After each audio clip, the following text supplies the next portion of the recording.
जुड़ा देना चाहते हैं वो ज्ञापन दें और माननीय प्रताप भानु शर्मा जी से प्रार्थना है कि वहाँ हम सबको संबोधित करें।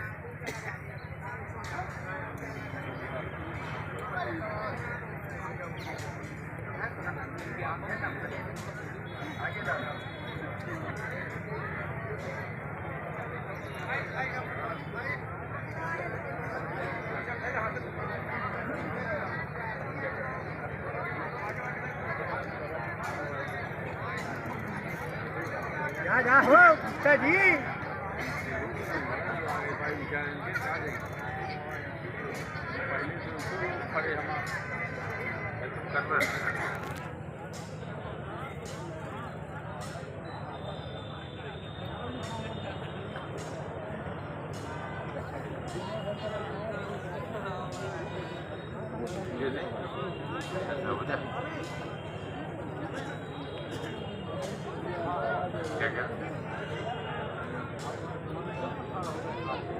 चलिए मिश्रा जी बैठिए।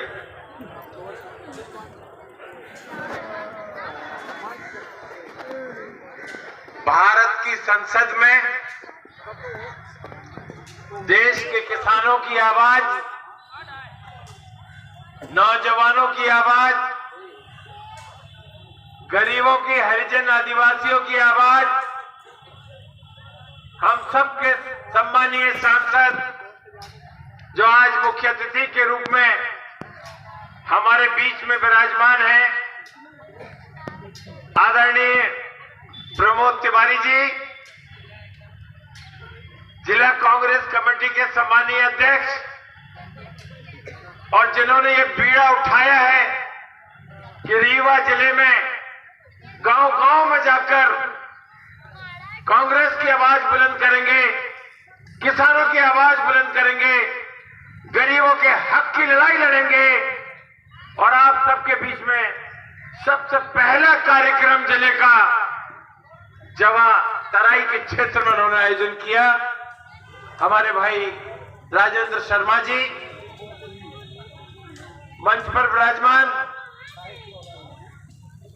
नवनिर्वाचित मेयर रीवा में जिन्होंने कांग्रेस की जीत का झंडा गाड़ा, हमारे नौजवान साथी और भी आप ही के बीच के मध्यम परिवार से निकले हुए जनता के नुमाइंदे मेयर भाई अजय मिश्रा जी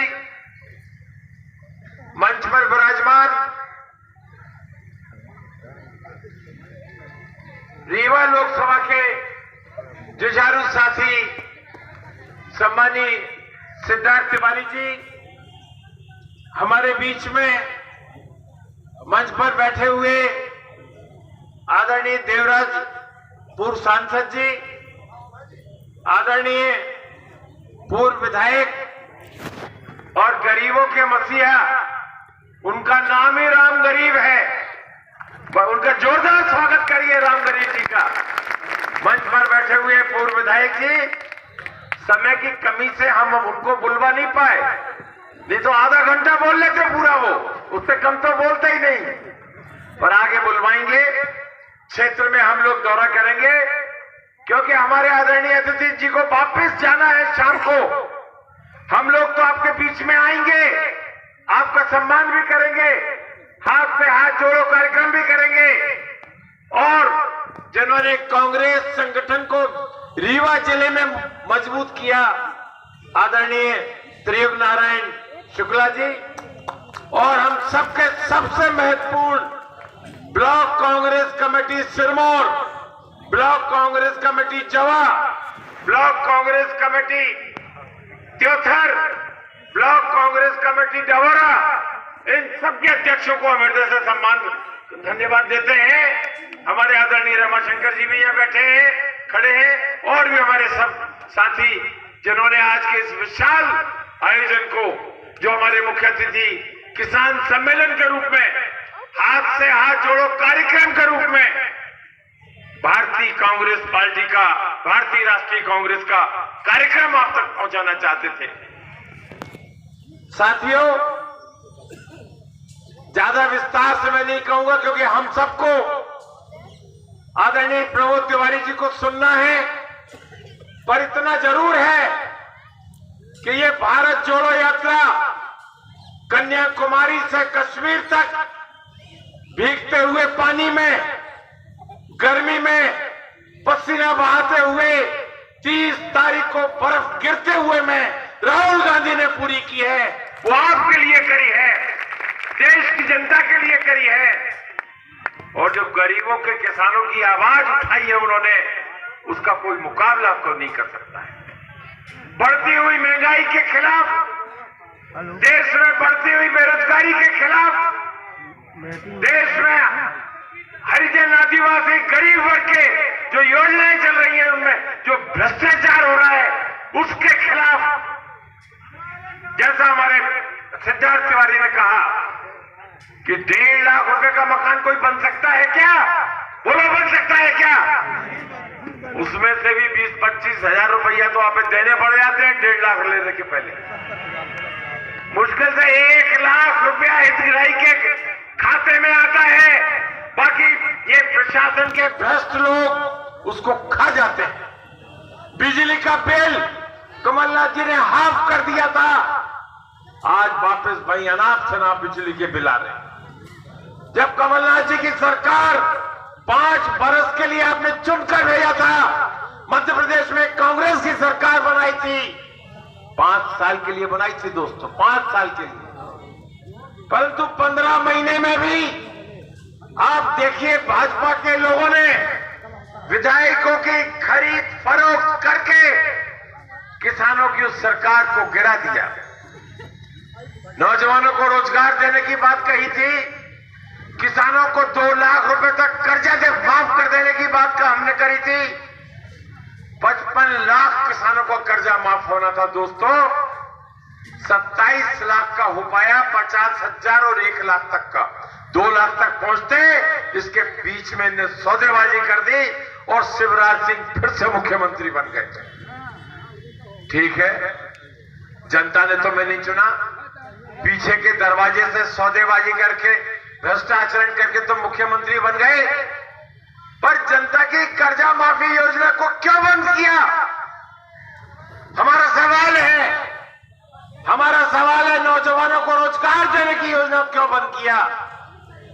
जिस बात को, जिस प्रस्ताव को मध्य प्रदेश की विधानसभा ने पारित कर दिया था, क्योंकि ये किसानों के हितैषी नहीं है, किसानों के विरोधी है। और एक गांव में एक बात सुनने को मिल रही है, नरेंद्र मोदी किसान विरोधी, एक ही बात सबको सामने आ रही है। साथियों, 3 काले कानून जो बनाए थे मोदी सरकार ने, याद है ना? 1 बरस तक उनकी नाक के नीचे दिल्ली में किसान सत्याग्रह करते रहे, पानी में, ठंड में, 0 डिग्री तापमान में, परंतु उस व्यक्ति को दया नहीं आई कि हम इनमें कोई संशोधन कर लें। और जब 600-700 लोगों की मौत हो गई, तब उसने सोचा कि अब तो वापस लेने में ही भलाई है, नहीं तो ये कब्जा कर लेंगे प्रधानमंत्री के कार्यालय पे, इसलिए उन कानूनों को वापस किया। क्या था किसान कानूनों में?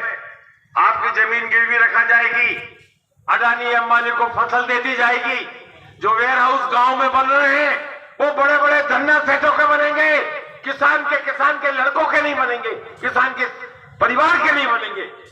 ये उन 3 काले कानूनों में था, जो राहुल गांधी जी ने संघर्ष करके, आवाज उठाकर, जिसके लिए पद यात्रा करी है, ये बहुत बड़ी महत्वपूर्ण है। अंत में मैं यही कहना चाहूंगा,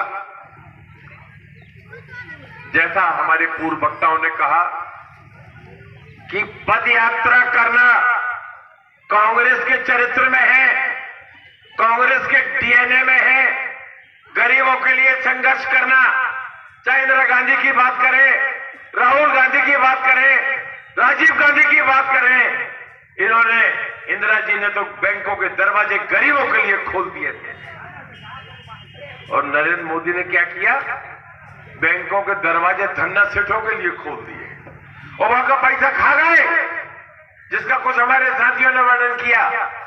ये सब लंबी चौड़ी बात जब हम ब्लॉक स्तर का दौरा करेंगे, आप लोगों के बीच में आएंगे और ये कार्यक्रम जिला कांग्रेस कमेटी के माध्यम से ब्लॉक कांग्रेस कमेटी के माध्यम से अगले 2-3 महीने लगातार चलेगा। और हाथ से हाथ जोड़ो का मतलब ये नहीं है कि हम हाथ पे हाथ मिला के एक श्रृंखला बना लें। हमसे कोई गलती हुई है तो हाथ मिला के हम माफी मांगेंगे। हमारे कांग्रेस पार्टी की जो नीतियां हैं, भाजपा का जो कुशासन है, उसके खिलाफ हमें यदि शंखनाद करना होगा, हम आपके घर में बैठकर आपकी चाय पीकर उसको आपका पर्चा आपके हाथ में पकड़ाएंगे। हम दूर से नमस्कार नहीं करेंगे, हम घर तक पहुंचेंगे, घर घर संपर्क करेंगे। यह है कांग्रेस का कार्यक्रम। और आने वाले 2-3 महीनों में कांग्रेस का हर कार्यकर्ता गरीब के दरवाजे होगा, हरिजन आदिवासियों के घर में होगा, खेत और खलिहान में होगा, जिससे कि आज के इस कुशासन की सच्चाई आप तक पहुंचा सके। एलपीजी गैस क्यों महंगी हुई? 40 रुपए के डीजल और पेट्रोल का वायदा करने वाले 100 के पार डीजल पेट्रोल क्यों हो गया? किसान को यूरिया और खाद पर मिलने वाली सब्सिडी इस बजट में क्यों कम कर दी? यदि ये किसान को पूछने का हक है तो कांग्रेस के सिपाही के नाते हमें भी पूछने का हक है मोदी सरकार से, और हम पूछेंगे, घर घर जाकर पूछेंगे। ये जन जागरण अभियान है साथियों। मैं आप सबका हृदय से आभार मानता हूं। एक विशाल आम सभा आपने की है, हमारी माता एवं बहनें बैठी हैं, बुजुर्ग लोग, नौजवान लोग बैठे हैं। युवक कांग्रेस के यूथ कहां है? बताओ जरा, हाथ उठाकर युवक कांग्रेस कहां है? कांग्रेस पार्टी। अरे आवाज अभी तो यहीं तक नहीं पहुंची, जवा तक, रीवा तक तो पहुंचा दो। युवक कांग्रेस पार्टी, कांग्रेस पार्टी, सोनिया गांधी। क्या इतनी मंदी आवाज है युवक कांग्रेस की? दोनों हाथ उठा के कहिए, कांग्रेस पार्टी, राहुल गांधी। और हमारे पंडित प्रमोद तिवारी, जोर से कह दीजिए, आप आए, आपका स्वागत है। बार बार हमारे बीच में आप आते रहे, आपसे ये जनता जनार्दन की ओर से